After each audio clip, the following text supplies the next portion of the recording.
আমার বাড়ির পাশে একটা হাওর আছে। চলুন সেটাই আজকে আপনাদেরকে দেখানোর চেষ্টা করব। তো আমরা হাওরের উদ্দেশ্যে রওনা হয়ে গেলাম। বাইরে অনেক গরম, রোদ অনেক কড়াভাবে উঠেছে।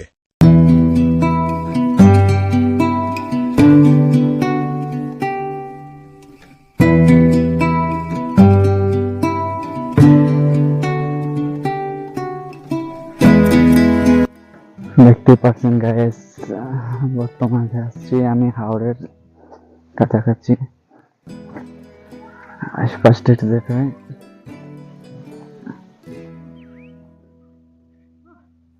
হাওরের এই দৃশ্যগুলো দেখে মন যেন জুড়িয়ে যায়।